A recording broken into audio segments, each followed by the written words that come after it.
In this English lesson, I wanted to help you learn the English phrase open up, or open up a bit. When you get to know someone, you start to share things about your life. You start to open up a bit. Sometimes you meet someone and you're not their friend yet, but you slowly start to spend time together and eventually you become friends, because eventually you will start to open up a bit when you're talking to each other.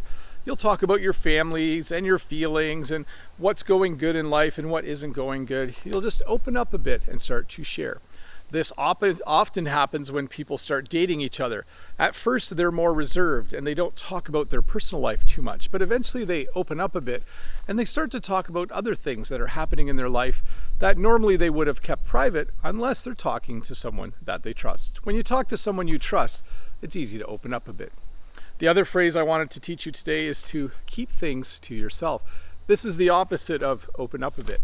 When you keep things to yourself, it means you're a very private person. It means when you talk to other people, you don't talk about everything in your life. Maybe you talk about simple things, but you don't talk about how you're feeling. You don't talk about the fact that you had a bad day at work. Instead of opening up a bit, you tend to keep things to yourself. I usually keep things to myself when I first meet someone, especially someone who I don't know very well at all. Well, because I just met them. I'm not making sense there, am I? Let me rephrase. When someone new starts at work, I tend to keep things to myself for a while before I open up a bit, because I like to get to know someone before I talk about other things besides just work or the weather. Anyways, to review, when you open up a bit, it means you start to talk about more things because you're comfortable talking to that person. And when you keep things to yourself, it means you're just a little more private. You're a private person and you don't want to talk about everything. But hey, let's look at a comment from a previous video. This comment is from Madi. Hi, Madi. Hello, Bob. Wow, the flowers are blossoming nicely. I think Jen has a lot of hard work to do in the upcoming few days. And my response, yes, for sure.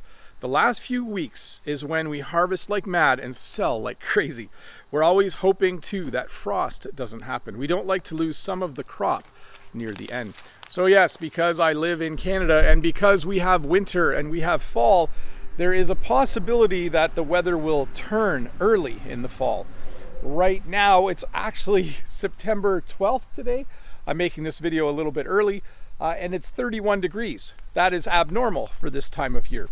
Normally around this time of year, it's about 20-25 degrees at the most. So that's a little warm and we're happy about that. That will just keep things growing nicely.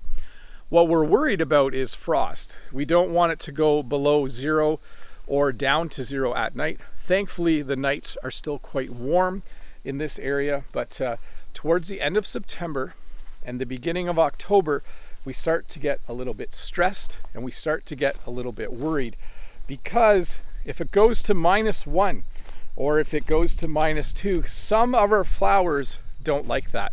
Some of our flowers are fine, but some of them will die if it gets that cold. And it's no fun having things die right at the end of the season.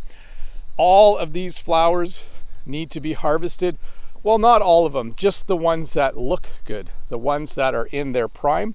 They all need to be harvested over the next few weeks. And once that's done, we can sell them like crazy. So we're gonna harvest like mad and sell them like crazy. Anyways, thanks for watching this little English lesson. I'll be back with another one in a few days. Bye.